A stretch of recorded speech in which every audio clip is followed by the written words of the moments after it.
5년 전 7월의 여름밤이었다. 당시 나는 서바이벌 게임에 빠져 있었다. 여름철에는 워낙 덥다 보니 경기는 언제나 밤에 이루어졌다. 그날 역시 주말이라 강가에 수십 명이 모여 경기를 하고 있었다. 시계를 본 기억에 따르면 아마 새벽 1시 조금 전이었던 것 같다. 몇 번째인지 기억도 안 나는 게임에서 나는 우리 진지의 깃발을 지키는 역할을 맡고 있었다. 그래서 후방 수풀에 몸을 숨기고 매복하고 있었다. 이번에는 우리 팀이 승기를 잡았는지 저 멀리 적 진지 깊은 곳에서 에어건의 총성이 들려온다. 주변에는 인기척이라고는 전혀 없었다. 완전히 한가한 상황이었지만 혹시 뒤로 돌아 기습해오는 적이 있을지도 몰라 나는 긴장을 늦추지 않았다. 강변이었기 때문에 달빛 위에는 조명이 없었고 주변은 정말로 코를 베어가듯 모를 정도로 너무나도 어두웠다. 천천히 목을 돌리며 근처를 경계하고 있었는데 50m 정도 앞의 나무에서 사람의 상반신이 나와있는 것이 보였다. 흰 반팔옷을 입고 어깨 정도까지 머리를 기른 여자가 내 쪽을 바라보고 있었다. 에어건은 물론 장난감의 한 불이지만 나름대로 위력이 있어서 얼굴이나 눈에 맞게 되면 큰 부상을 입게 된다. 그렇기 때문에 게임 도중 외부인이 있다는 것을 알게 되면 곧바로 게임을 중단하는 것이 이 게임의 규칙이었다. 나는 곧바로 큰 소리를 내며 저 여기 사람 있어요. 중지해주세요. 이렇게 외쳤다. 전선 근처에서도 야, 중지하래. 이렇게 크게 외치는 소리가 들려왔다. 나는 그 사람에게 사과하기 위해 곧장 달려갔다. 여자는 가만히 나를 보고 있었다. 저 미안합니다. 이렇게 이야기하려는 순간 여자는 슥 하고 움직이더니 숲속으로 사라져버렸다. 나는 겁을 먹고 도망친 것이라고 생각했다. 뭐가 어찌되었건 나는 위장 크림으로 얼굴을 검게 칠하고 있었고 장난감이라고는 해도 총을 갖고 있었으니까. 그 사람을 쫓아 숲속으로 들어갔지만 라이트를 켜고 찾아도 도저히 보이질 않았다. 그 와중에 다른 멤버들도 다가왔다. 내가 멤버들에게 사정을 설명하자 모두 함께 10분가량 그 여자를 찾기 시작했다. 하지만 그녀의 모습은 어디에도 보이지 않았다. 숲속을 샅샅이 뒤졌는데도 불구하고 말이다. 나는 점점 내가 본 것이 무서워졌다. 어제 새벽 1시가 넘었는데 여자가 이런 숲속을 걷고 있는 것일까? 애초에 내가 그 사람을 본 곳에 오기 위해서는 한창 게임이 펼쳐지고 있는 전장을 거쳐서 와야만 했다. 그 와중에 그 여자의 존재를 아무도 알아차리지 못했을 리가 없었다. 하지만 아무리 찾아도 그 여자의 모습은 찾을 수 없었다. 결국 내가 오인한 것으로 그렇게 결론이 내려지고 게임은 재개되었다. 그리고 난 다시 진지 방어를 하게 되었다. 이번엔 좌우에서 포위해오는 적이 승기를 잡게 되어 시작한 지 10분 정도 지나자 총성이 꽤 가까운 곳까지 들려왔다. 나는 지면에 엎드린 채 총을 꽉 잡고 언제라도 공격할 수 있도록 방아쇠에 손을 올리고 조준경에 눈을 맞췄다. 그런데 어째서인지 시선이 느껴진다. 기분 탓이라고 넘기기 어려울 정도로 강한 느낌이었다. 나는 목을 천천히 들어 눈만 움직여 왼쪽을 바라보았다.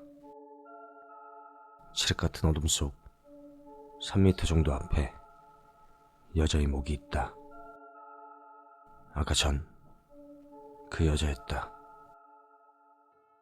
새하얀 피부에 보통 사람은 따라하기도 힘들 정도로 입을 벌리고 웃고 있다.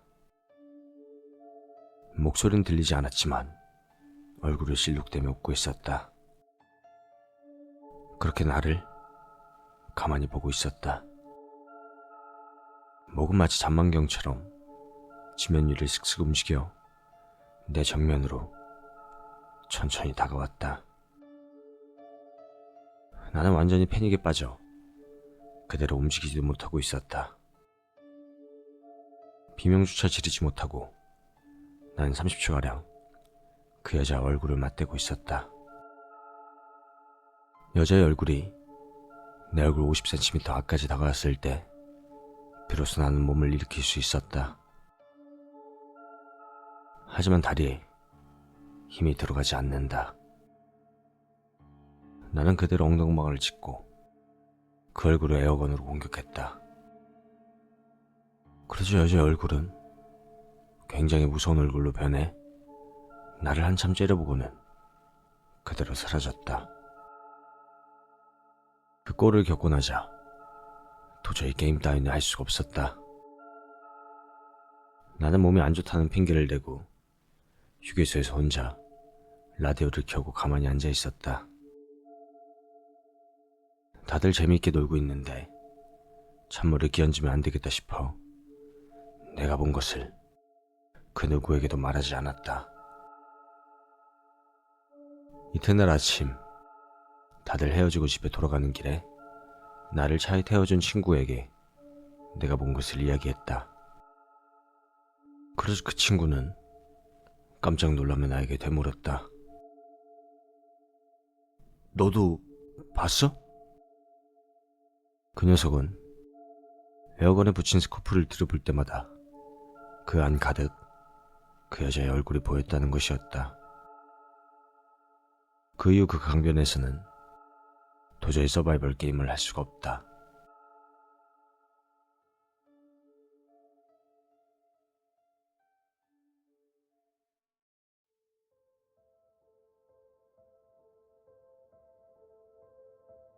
초등학교 2학년 때 모리미지 씨는 언니와 근처의 동물원에 놀러 갔다. 그 동물원은 우에노 동물원같이 큰 것이 아니고 그저 개인이 운영하는 작은 것이었다. 문도 꽤 낡아 색이 발해 있고 있는 동물도 토끼와 닭뿐이었다.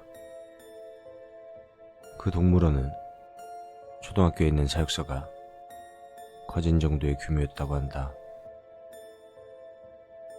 두 사람은 1시간 정도 동물원 안을 돌아다녔지만 가장 큰 동물이라고 해봐야 말 정도였다. 별로 재미없어. 응? 돌아갈까? 손을 맞잡고 돌아가려고 하는데 문득 언니가 토끼 우리 뒤편을 들여다봤다. 저기 봐. 저쪽에도 우리가 있는 것 같아. 언니가 가리킨 쪽을 바라보니 확실히 길은 계속 이어져 있었다. 다만 산길을 조금 넓힌 정도의 포장도 되지 않은 좁은 길이었다. 모리미지 씨는 낮인데도 어둑어둑한 그 길이 조금 무서웠지만 언니가 두근두근 된다고 손을 잡아 당겨서 돌아가자. 이렇게 말할 수도 없었다. 자매가 함께 손을 잡고 거친 길을 나아가자 바스락거리는 소리가 들려왔다. 마른 잎 위에서 날뛰고 있는 것 같은 소리였다. 여기까지 오자 언니도 무서워진 것인지 손을 쥐는 힘이 강해진다. 그렇지만 두 사람 모두 이왕 여기까지 온 이상 끝까지 봐야겠다는 생각이 강해 돌아갈 마음은 들지 않았다. 3분 정도 걸으니 빛이 보였다. 그곳에 우리가 있었다. 우리 안에는 알몸의 여자가 웅크리고 있었다. 우리는 모두 5개였다. 다른 우리에는 초등학생 정도의 사내아이, 아주머니, 남자, 할머니가 들어있었다. 모두 알몸인데다가 입에 재갈이 물려 있었다. 모리미지 씨가 겁에 질려 비명을 지르자 5명이 일제히 2사람을 바라봤다. 5명 모두의 눈은 검게 생겼다. 양 눈이 도려내져 있었던 것이다.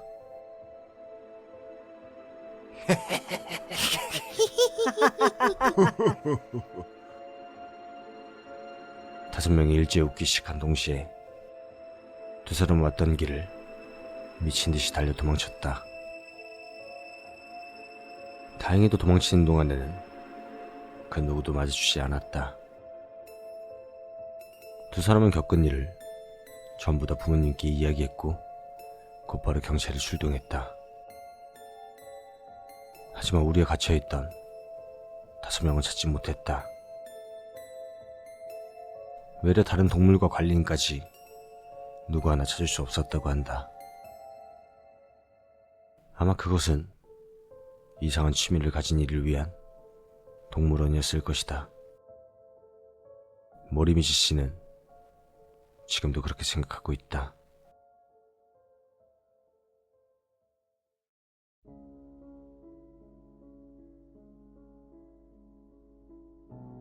(1998년쯤인가) 대학교 3학년 때지 싶은데 길거리에서 1~2살 정도 나이가 적어 보이는 한 여자아이가 갑자기 말을 걸었다.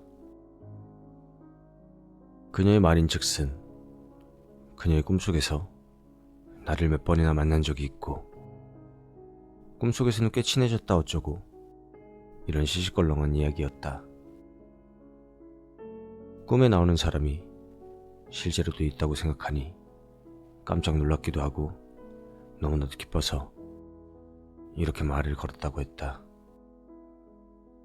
나는 이게 무슨 해괴한 장난인가 싶기도 하고 그때 서서히 유행하던 무슨 종교단체 포교수법이나 뭔 사기가 아닌가 싶어서 도망치려고 했다. 그런데 그녀는 무슨 밴드 같은 걸 하고 있었고 공연 리허설을 하는 날이라고 해서 구경하러 한번 오라고 하기에 나는 그대로 찾아가 연습하는 모습을 봤다. 그러다가 권유에 따라 공연도 몇 번 구경을 갔는데 그 이후로 갑자기 그녀가 접근하기 시작해서 번호조차 가르쳐주지 않았는데 집에 전화를 걸어오는가 하면 대학 강의실이나 학과로 찾아오기도 했다. 너무 지나친 행동 아닌가 싶어 불러놓고 차분히 따졌더니 그녀는 미안하다고 했고 그 이후로 그런 행동은 없어졌다. 그리고 점차 그녀와 만나는 기회도 없어졌고 그녀는 멀어져서 연락도 끊어지게 되었다. 그런 그녀가 다시 떠오르게 된 계기는 10년이 넘게 흐른 바로 지난주 일요일. 아내가 학창시절 자신의 앨범을 보기 시작하더니 얘는 누구고 여기는 어디라는 등의 그런 시시껄렁한 이야기를 하면서 나에게 소개해주고 있었다. 사진 중에는 하이랜드 파크인지 뭔지 아는 곳에서 찍었던 사진 몇 장이 있었는데 대학 1학년 때 동아리 사람들과 함께 갔을 때 찍은 사진이라고 했다. 그중 한 장에 아내와 아내의 친구 사진 뒤에 배경에 있는 많은 사람 중에 단 한 명의 사람이 정확히 정면을 응시하고 있었다. 놀랍게도 그 얼굴은 다름 아닌 옛 그녀였다. 아내가 말했다. 우리가 사진 찍으려고 한 딱 그때 뒤에 지나가던 사람들 중에 이 여자가 갑자기 획 돌아보는 거야. 그리고 그대로 이렇게 이 사람 꼭 일부러 찍은 것처럼 그대로 찍혔어. 이거 좀 무서운 표정 아닌가? 그리고 나서 사진을 넘기는데 나는 마치 시간의 저편에서 그때 그녀가 나를 정면으로 쳐다보는 듯해서 잠시 아무 말도 하지 못하고 그저 멍하니 있었다.